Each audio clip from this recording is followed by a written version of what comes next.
देहरादून के चाय बागानों पर अब खतरा मंडरा रहा है। इन बागानों को खत्म कर यहां की जमीन हथियाने की साजिश चल रही है। इन बागानों को खत्म कर रिपोर्ट देखिए आप।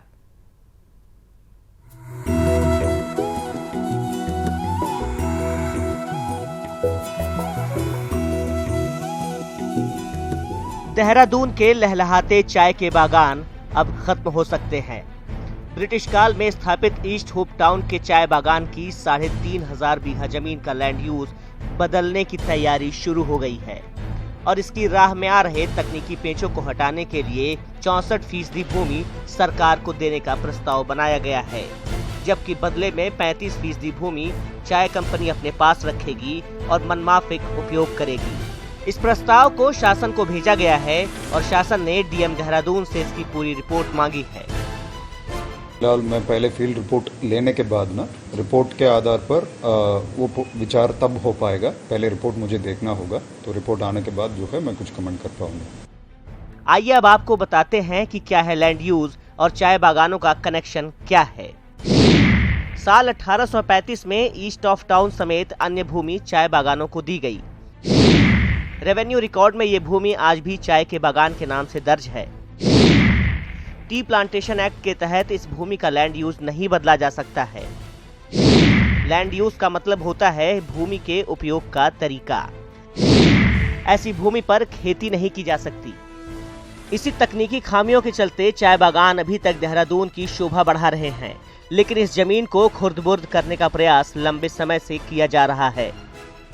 1986 में टीएचडीसी ने बागान की भूमि अधिग्रहण की सोची।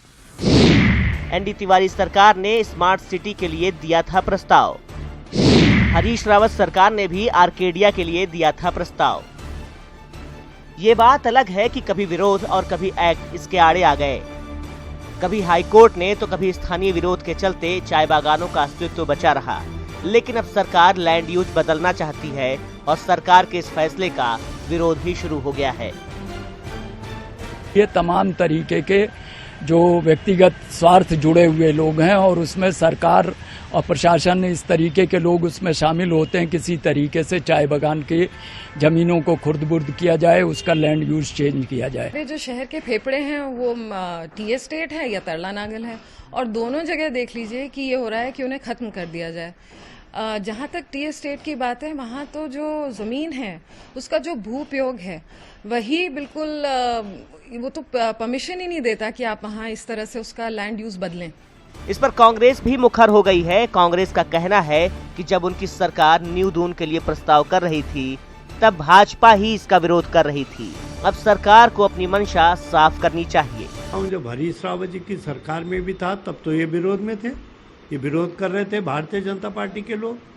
तो वर्तमान में किन परिस्थितियों में आप चाय बागानों क्या भूमाफियाओं के साथ सांठगांठ हो चुकी है। चाय बागान की ये जमीन हमेशा से कुछ लोगों की आंखों में खटकती रही है, जो यहाँ की हरियाली साफ कर यहाँ कंक्रीट के जंगल उगाना चाहते हैं। यह बागान देहरादून के लिए किसी धड़कन से कम नहीं है और इस धड़कन को बचाने का अर्थ है देहरादून को बचाना, जिससे यहाँ की हरियाली बनी रहे। देहरादून से सुनील नौप्रभात, दीपांकर भट्ट और भारती सकलानी की रिपोर्ट। अनुपम त्रिवेदी जी हमारे साथ जुड़ रहे हैं, एडिटर न्यूज 18 उत्तराखंड के। अनुपम जी, जो बहुत बेहतरीन जमीनें होती हैं उन पे बिल्डर्स की नजर अलग अलग प्रोजेक्ट्स के लिए होती है, ये बात तो समझ में आती है, लेकिन हमारी सरकारों को, चाहे वो किसी भी पार्टी की रही हो, क्या उन्हें ये बात समझ में नहीं आती, या फिर हमें कहें कि वाकई जो आरोप लगते हैं कि उनके पर्सनल इंटरेस्ट होते हैं, यहाँ पर भी कुछ ऐसा नजर आ रहा है? देखिए जीनत, सबसे पहले तो ये समझने की जरूरत है कि बिना सरकार के इंटरवेंशन से कुछ नहीं हो सकता। लैंड यूज चेंज तो बिल्कुल भी नहीं हो सकता, ठीक बात। तो इसमें सरकार की भूमिका रहती है। लेकिन बड़ी दिलचस्प बात यह है कि अपने दर्शकों की जानकारी के लिए बताऊं, जो टी प्लांटेशन का जो एक्ट है उसके हिसाब से अगर आपका कोई चाय का बागान है तो वहाँ आप चाय उगा सकते हैं, कॉफी उगा सकते हैं या रबर उगा सकते हैं। इसके अलावा कोई दूसरी गतिविधि वहाँ हो नहीं सकती। देहरादून में क्योंकि बहुत बड़े चाय के बागान है, ये ब्रिटिशर्स ने लगाए थे जब वो यहाँ उनका जमाना रहा होगा, ब्रिटिश राज रहा, उस जमाने में लगे बागान। और इंटरेस्टिंग बात यह है कि उसकी सबसे पहले इन जमीनों को खुर्द-बुर्द करने की कोशिश हुई थी एनडी तिवारी की सरकार के समय में। वो नहीं हो पाई, परवान नहीं चढ़ पाई। फिर हरीश रावत आए, तब स्मार्ट सिटी का प्रोजेक्ट आया, तो उन्होंने कहा भाई देहरादून में कहाँ एडिशनल जगह है, तो इधर की तरफ ध्यान गया, लोगों के आम आदमी का विरोध इतना था कि वो ड्रॉप हुआ। अब तीसरे बार फिर प्रपोजल आया है, लेकिन ये बात आपकी सही है, क्योंकि देखिए कुल मिला के खेल रियल एस्टेट का है, जमीनों की कीमतें इतनी ऊपर चले गई हैं। हाँ। इस वजह से मुझे लगता है कहीं ना कहीं इसमें सारा जो दोबारा एक्सरसाइज होती है इसलिए हो रही है। बहुत शुक्रिया आपका तमाम जानकारियों के लिए।